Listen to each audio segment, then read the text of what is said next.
Oi you, it's time for another episode of Dorothy and the Dealer. Let's tune into the conversation.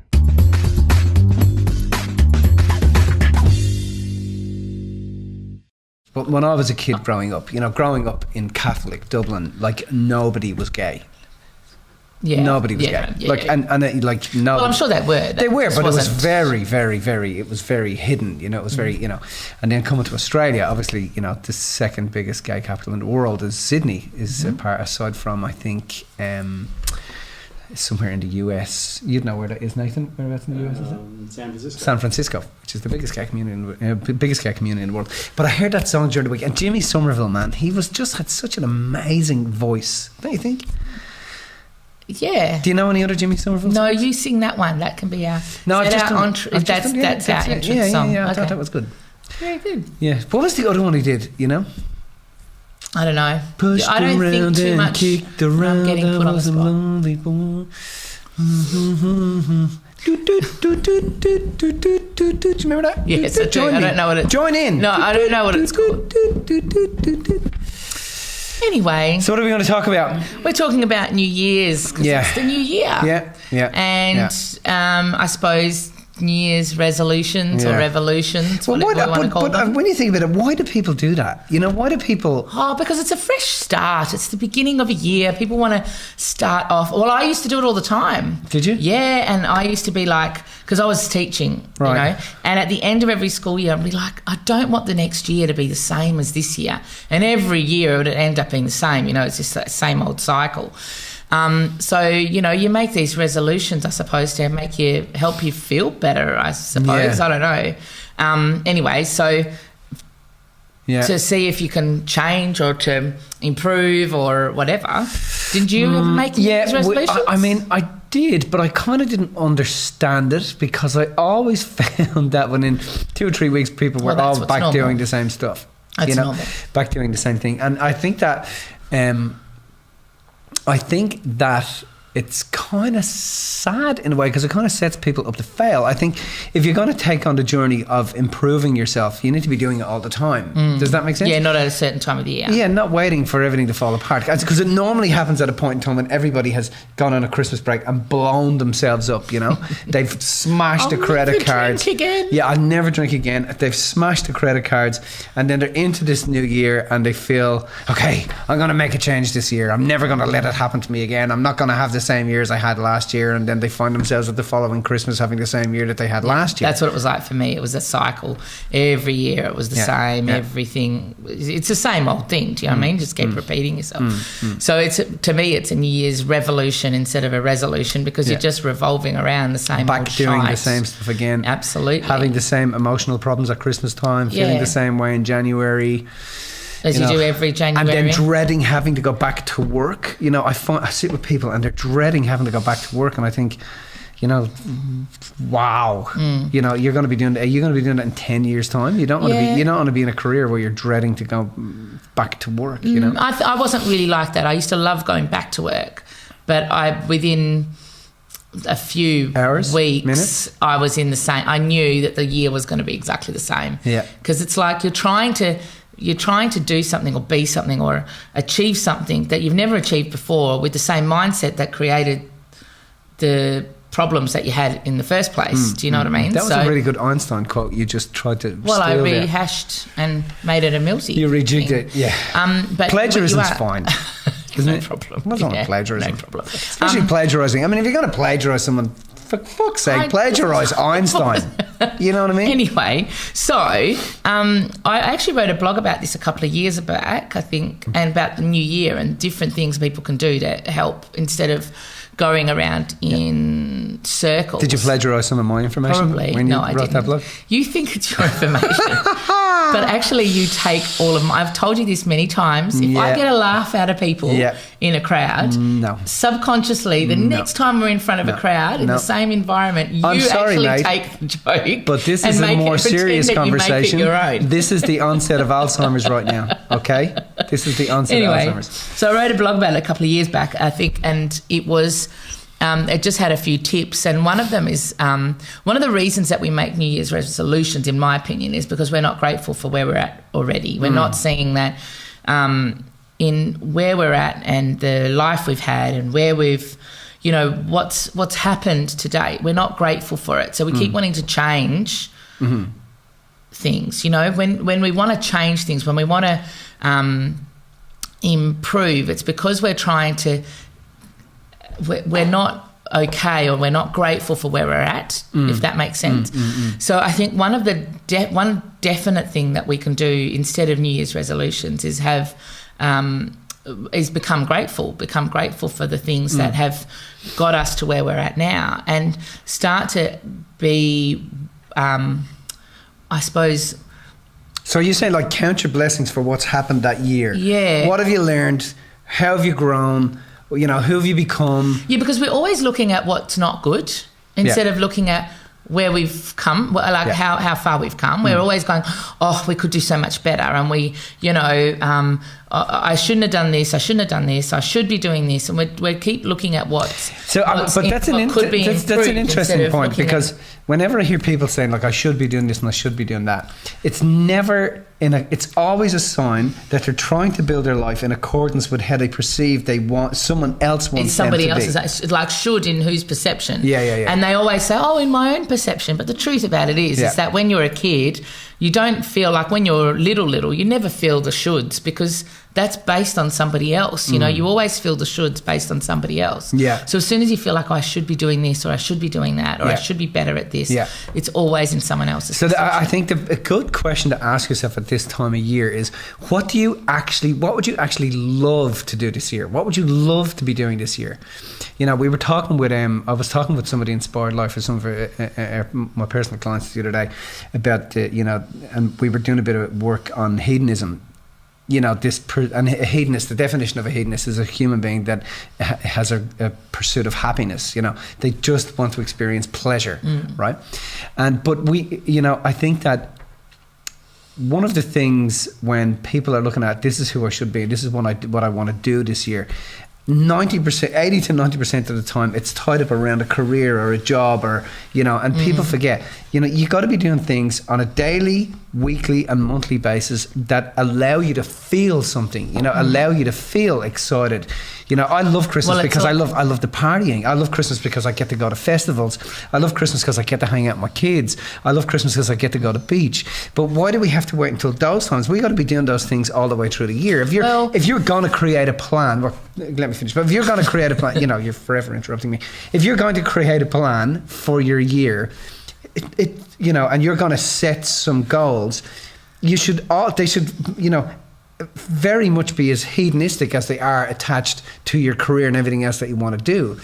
You know what I mean? You've got to have some hedonistic goals. So when you say do them all the time, you don't actually mean do everything all of the time. You're meaning schedule things in so that you are regularly doing the things that you love. And we that's one of the things we included in the diary, is that we had people don't realise that people want to get into a state of flow, right? And the state of flow is about where you get out of your head and into your heart. So you're doing things that are more in alignment with your heart instead of like. And the funny thing is, when I'd go to rave parties years ago, the plan was always to get out of your head. We'd be saying, I can't wait, I'm going to get out of my head tonight. I'm really looking forward to blowing my head off tonight, because that's what you would do. You would go there, you would be at a rave party, the DJ would take control. You got 5,000 people in a warehouse, lots of people are under the influence, and then suddenly the DJ becomes the god, and everybody is just in this state of ecstasy, in this state of flow. They're just, everybody's connecting and looking at each other, and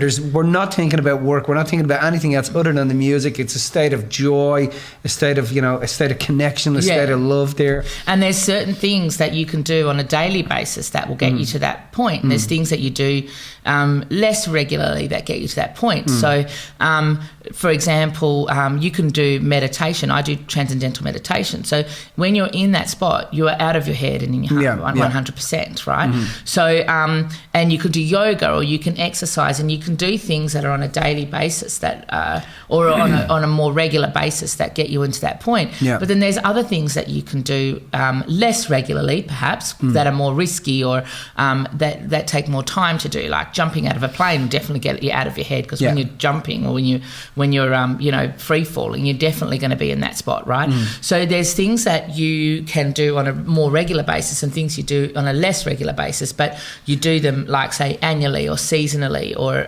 quarterly, those things. And so what you're saying is plan to have that time throughout the year, because when you can plan to have that time throughout the year, the first thing is that you don't end up blowing yourself up over Christmas and New Year. You have a regular schedule of doing things that you love and doing things that are out of your comfort zone, that get you out of your head. So it's also a great way to not create a life that you want to vacate from, vacation. Yes. So is to, because even when I get up in the morning, like, I'll go outside, I'll make a juice for the girls. I'm always first up, so I'm up about 5 a.m. I'm always first up. I'll put on some music, I'll dance around the kitchen, and the girls will come out and they'll dance around with me, and we'll have juice, and Ollie will come out and give out to everybody because he's always grumpy when he gets up in the morning.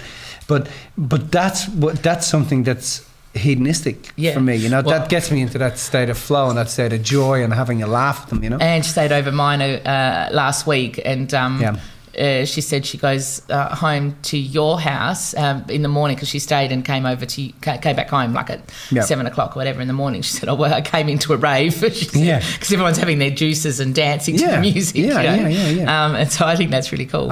So you do little things like that. Every day. But I think it's important for people to understand that if when one of the things we do a goal setter night at the beginning of the year, and we do a vision board night at the beginning of the year for the general public. But we show people about, your goals should not just be about work. Your goals should not just be about your career. Your goals should not just be about your family. Your goals also have to be about you, because people, charity starts at home. I'm a huge believer in charity starts at home. If you want to influence other people, you have to make sure that the first place you influence is you, and you influence from the inside out, that you're reaching those things. So we were just getting back to that hedonistic list that we were talking about. There's long-term hedonistic things, and then there's short-term stuff, right? Yeah, well, what you mean by that, I think, is that there's things you do regularly, like as in daily, and there's things you do weekly, things you do monthly, things you do quarterly, things you do annually. You wouldn't jump out of the plane every day, right? But you'd be meditating perhaps every day, or exercising 3 times a week or whatever. So you work out those things accordingly. So first up with in terms of New Year's, get grateful. Second thing in terms of New Year's is, if you plan out your these activities all through the year, you don't blow yourself up at certain times. That's so you right. don't, because what happens with the New Year's resolutions is everyone tries to get serious again. Oh, I'm going to do this. I'm going to quit smoking, or I'm going to get healthy or whatever. They try and get serious again, but they do that because they've blown themselves up, because they haven't allowed that flow throughout the year. Right? Another thing that I think will help is that actually that's a good point there. That they do that because they haven't done it throughout the year. They haven't got out of their head. Yeah.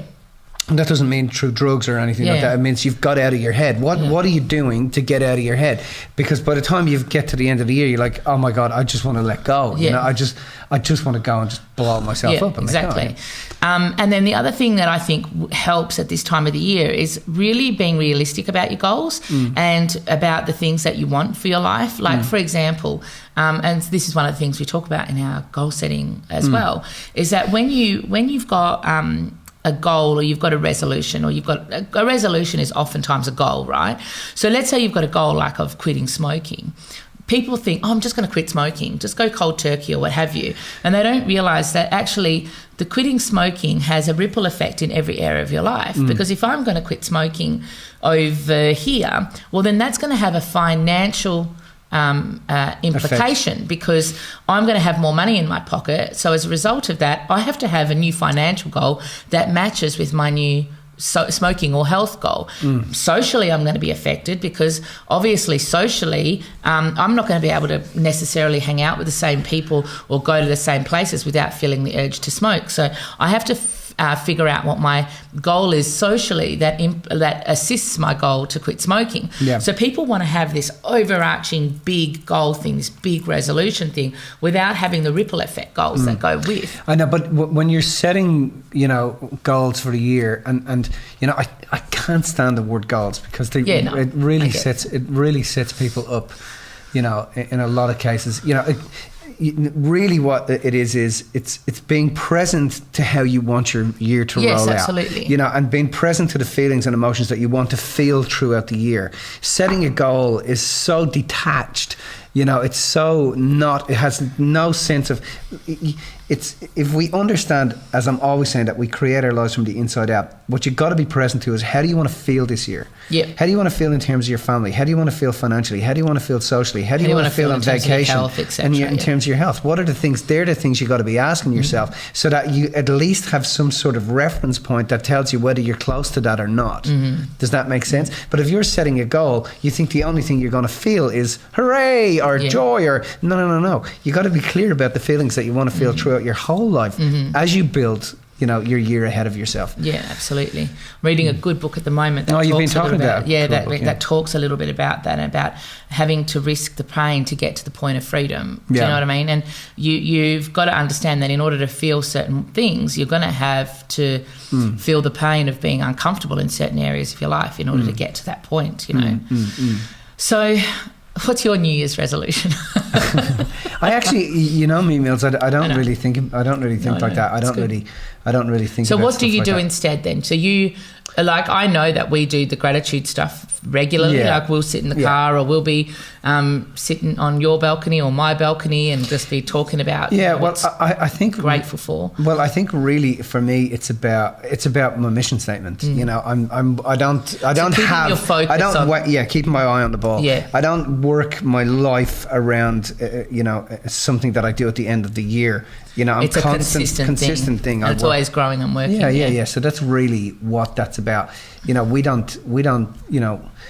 We like to tell people the truth about how to actually achieve things, and I don't believe that goals is one of those things. I think it can be quite goals in the traditional sense. In the traditional sense, can be quite counterproductive to anybody achieving anything. Yeah. And what they normally do is this is why people fail within the first 3 weeks. They're like back smoking again, or they're back eating crappy food, and you just got to deal with, what do you want to feel? What do you want to feel throughout the year? How do you want to feel with your partner, with your kids? What do you want to feel? Because those things are growing all the time. And again, it's not necessarily the beginning of the year thing. It's about a whole year thing. It's a consistent thing. So whatever you start now, it's got to be consistent as you go through. I agree. It's like constantly working on your mission, constantly staying focused, and then when you do that, the next year is just another. It doesn't mean anything. It's just another. I don't know, time we've gone around the sun, but who gives it the meaning that it's been given? Do you know what I mean? Yeah. And then think about the life that you've created if you are trying to set goals. Yeah. Why have you done that? You know, what are you doing? You shouldn't be setting yourself up like that. You should, working on yourself is like having a shower. You do it all the time. You've got to be doing it all the time. And I only shower once a week. So. And it's also not meant to be so serious. It's meant to be fun. It's meant to be, do the flow thing. It's meant to be fun. It's meant to be like with a couple of glasses of wine and a nice meal and some trifle that's 4 days old. You know what I mean? That's really, the alcohol is really set into the trifle. That's how you like trifle. All right, so there we go. Okay, it's the start of the year. Love you guys. Awesome. If you found this information inspiring, make sure you subscribe and tune in to the next Dorothy and the Dealer podcast.